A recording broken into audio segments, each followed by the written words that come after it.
कृषि जगत से जुड़े सभी साथियों को नमस्कार। मेरा नाम तेजाराम चौधरी है और आज हम खेती की अगली विधि पर बात करने जा रहे हैं।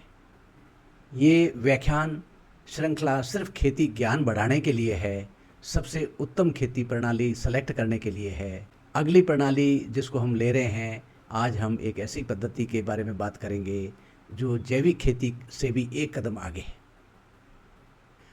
हम इस खेती में मानते हैं कि सिर्फ खेत जमीन नहीं, खेत एक जीवित शरीर है। यह पद्धति को कहा जाता है बायोडायनेमिक खेती। आइए इसे बहुत आसान भाषा में समझते हैं। बायोडायनेमिक खेती क्या है?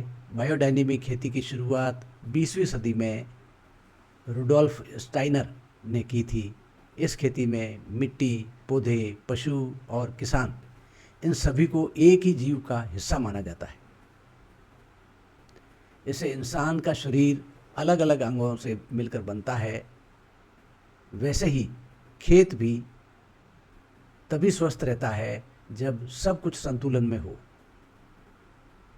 खेत एक जीवित जीव है। बायोडायनामिक खेती का मूल सिद्धांत है खेत को बाहर से नहीं, अंदर से मजबूत बनाना होगा। इसका मतलब है खाद खेत से आए, बीज खेत से आए, पोषण खेत से आए, बाहर से रसायन और केमिकल लाने की आवश्यकता नहीं। बायोडायनेमिक तैयारियाँ, बायोडायनेमिक की कुछ प्रिपरेशंस भी है, इनको बायोडायनेमिक तैयारियाँ बोलते हैं। इस खेती की सबसे खास बात यह है कि इसमें प्रिपरेशन जो है वो सबसे प्रसिद्ध है बायोडायनेमिक 500। इस विधि में देसी गाय के सींग में गोबर भरा जाता है, फिर उसे सर्दियों में ज़मीन के अंदर दबा दिया जाता है, ज़मीन की मेड़ पे। कुछ महीनों बाद ये गोबर एक शक्तिशाली खाद बन जाता है।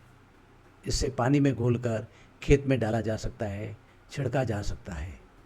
इससे मिट्टी जिंदा होती है, केंचुए बढ़ते हैं, जड़ें मजबूत होती है।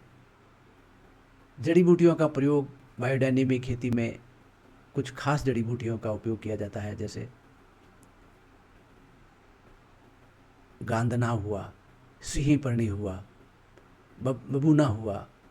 ये जड़ी बूटियां हैं, मिट्टी में पोषक तत्वों का संतुलन बनाए रखती है और पौधों की रोग प्रतिरोधक शक्ति को बढ़ाती है।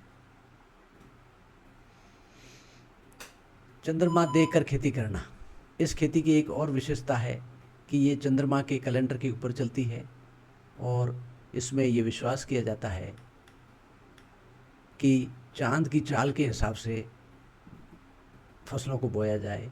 बहुत महत्वपूर्ण बात मानी जाती है इस बात को।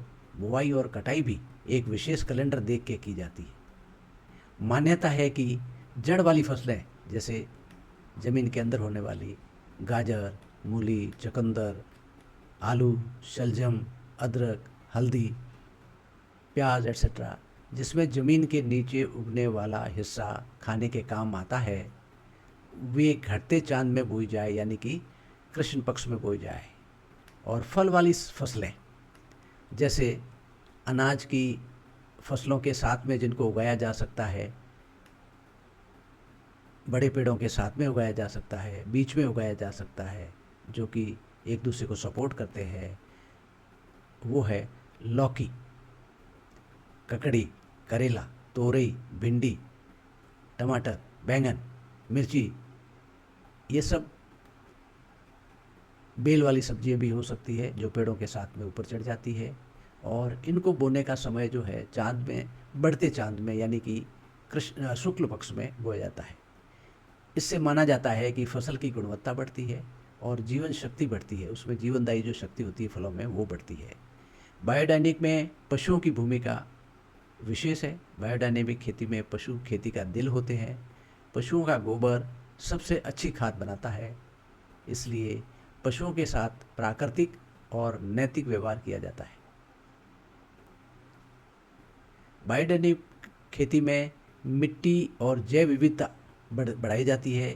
ये बायोडायनेमिक खेती सिर्फ आज की पैदावार नहीं देखती, यह खेती आने वाली पीढ़ियों के लिए मिट्टी बचाने पर जोर देती है, जिसमें केंचुए बढ़ते हैं, कीड़े बढ़ते हैं, सूक्ष्म जीव बढ़ते हैं, ये सभी खेत के साथी माने जाते हैं, उनकी उर्वरता बढ़ाते हैं। बायोडायनेमिक के फ़ायदे और सीमाएं। बायोडायनेमिक खेती के कई फ़ायदे हैं, जैसे कि मिट्टी का स्वास्थ्य सुधारना, जैव विविधता बढ़ाना, खेत को टिकाऊ बनाना। लेकिन कुछ सीमाएं इस प्रकार की है, जैसे कि यह खेती समय मांगती है, अनुशासन मांगती है और हर किसान के लिए यह आसान नहीं होती। इसके नियमों को फॉलो करना मुश्किल होता है। यह है डायनेमिक खेती के बारे में एक गहरी सोच वाली खेती है। यह हर किसान के लिए ज़रूरी नहीं, लेकिन यह हमें प्रकृति के साथ संतुलन में खेती करना ज़रूर सिखाती है। अगले वीडियो में हम जानेंगे भारतीय किसानों के लिए सबसे व्यवहारिक खेती पद्धति कौन सी है। इस व्याख्यान के अंत में हम आपसे कहेंगे कि अगर आपको ये जानकारी उपयोगी लगी हो तो इस व्याख्यान से जुड़े रहिए। इसमें सारी विधियों का वर्णन होगा। उसके बाद में दी बेस्ट एग्रीकल्चर को सामने लाया जाएगा, जो कि सबसे सरल होगी, सस्ती होगी, प्राकृतिक होगी, सबसे उत्तम खेती होगी। ये हमारा प्रयास है। रास्ता दिखाने के लिए की कोशिश जारी रहेगी। आप साथ में जुड़े रहिए। जय किसान, जय भारत।